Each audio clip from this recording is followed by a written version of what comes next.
Welcome to part 6 on how to become a full-time thriving artist. As I've mentioned in the last video where we spoke about social media, our presence there is very important because we open ourselves up to new audiences, not just the offline world. And there are some practices that you should keep in count when it comes to social media and putting yourself out there so that you have the best chance of succeeding in it. Hi, if you haven't been to my channel before, my name is Solana. I'm a full-time professional artist and a single mom, and I have this channel to share with you all the tips and tricks around art business, self-promotion, NFTs and Web3. So if this is your thing, if you're a thriving artist, or if you want to dive into art business for yourself, then this channel is for you, and thank you for being here. Don't forget to like, follow, comment, subscribe, so that we can chat more and I can help you on your journey. So now let's get back to the topic on social media and the best practices you can use to level it up. So in the past, for the artist, it was actually really hard because you had to build up a significant portfolio, develop your style, and hope to get recognized by a gallery that would pick you up and where you could sell your work. But now we are in the future and we have a ton of resources, a ton of things that we can do to get ourselves out there and get recognized as artists. It's definitely not a quick way to get rich, successful, or famous, but if you put in a consistent effort and if you learn the basic techniques on social media and what's the best for marketing, then yes, you can build up your community and be very successful online. Now let's cover 3 things that can help you grow your social media. Number 1 point I would say is staying true to yourself. Social media can become very overwhelming very fast, and the comparison mind can kick in and kick us off track, where we compare ourselves to other artists or to success of other people or to a level where there are.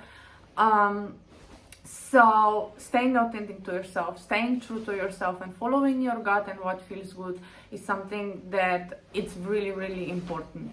Because once you become fake or try to be someone you are not, that energy gets kind of perceived online, even though it's just videos or captions, but people do pick up on it. So stay true to yourself. People will connect better to you and to your true self when you are able to share who you are, your wins, your struggles, your journey, and this becomes something that people can relate to, that people start trusting you, and then you can develop a deeper, better connection that in the future brings sales. Now this brings me to my second point, which is the copy to your posts or to your social posts. Copy simply means the text or the spoken video and what you say, because our words have power, and you will build a true community when your words are relatable, inspiring, motivating, educational, where they bring value and it's not just sell. Things that you should consider when writing a copy for yourself, for whichever post that might be, is having consideration that people have a very low attention span. There is a lot of information coming into our brains every moment, so it really needs to be something catchy enough to grab our attention for the people to stay. Now you will find a lot of marketers that use cheeky hooks to make you stay that might not be completely truthful or can be misleading. I personally would stay away from that, because when you do come across this type of marketing technique, you can feel the icky energy and you don't want that for your posts. So only promise the things that you can fulfill, and keep in mind the community when you are providing value, not just yourself and the benefits you want from them. Keep your language casual because it's much more relatable if you don't get perceived as hard to reach person. So drop that college perfectly spoken English or language and tone it down a bit, become more relatable, become more on not necessarily friend zone, but more casual language. Use your story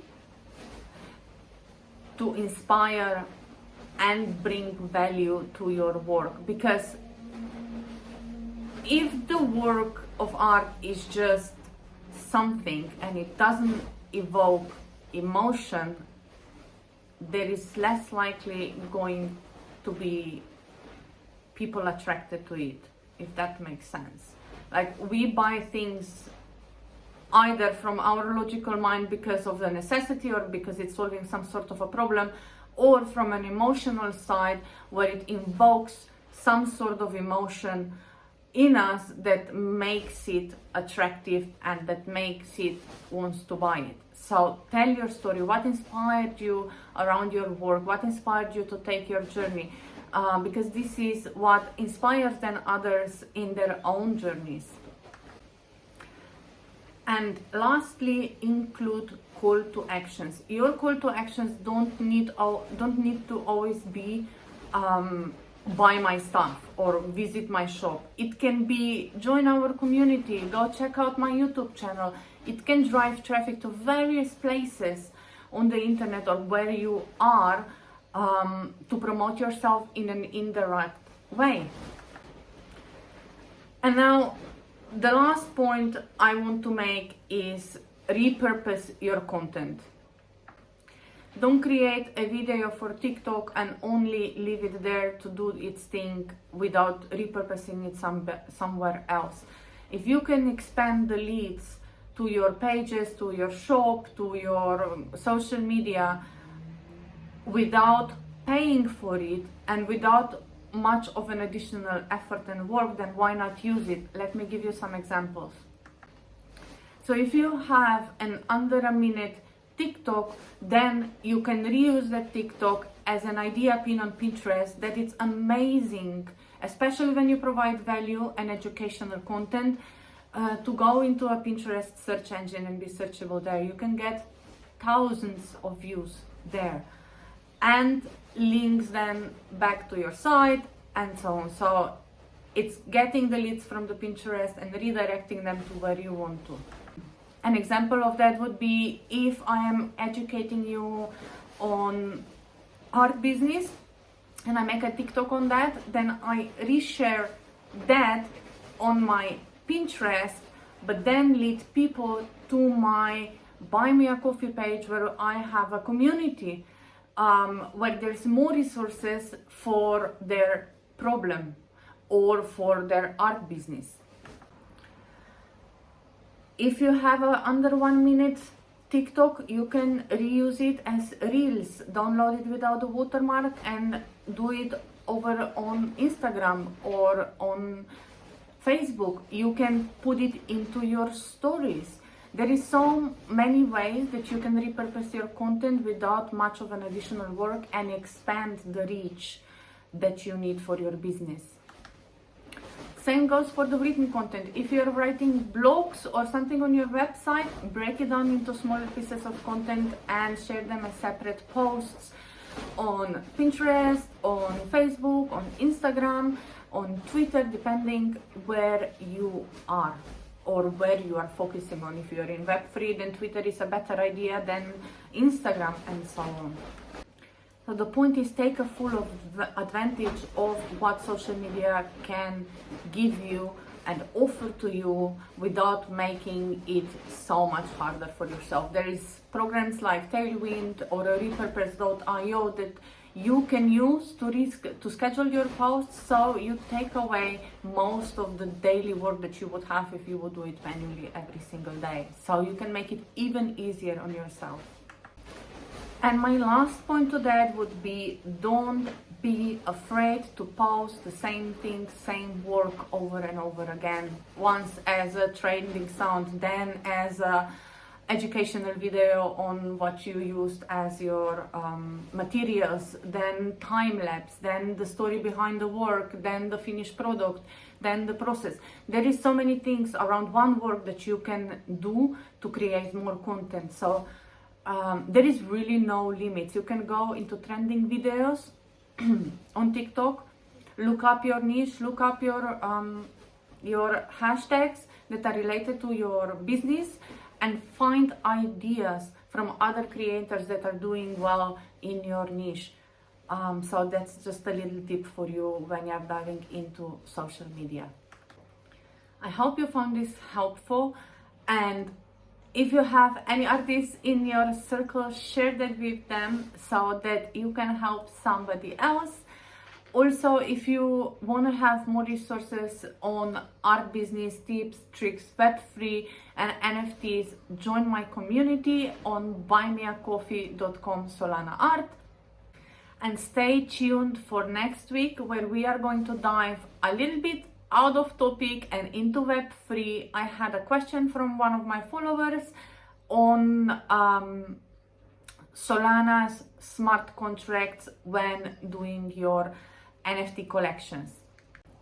So I'm not a coding expert, but I have some tips that you can use if you are going to dive into NFTs and Web3, and how you can go around the smart contracts area. If you have any kind of questions, put them down below. I will do my best to cover them in the up and coming videos. And don't forget to subscribe and click that notification button to stay up to date with the videos that are coming over the next weeks. And I hope you have a fantastic week ahead. Thank you for watching, and see you next time.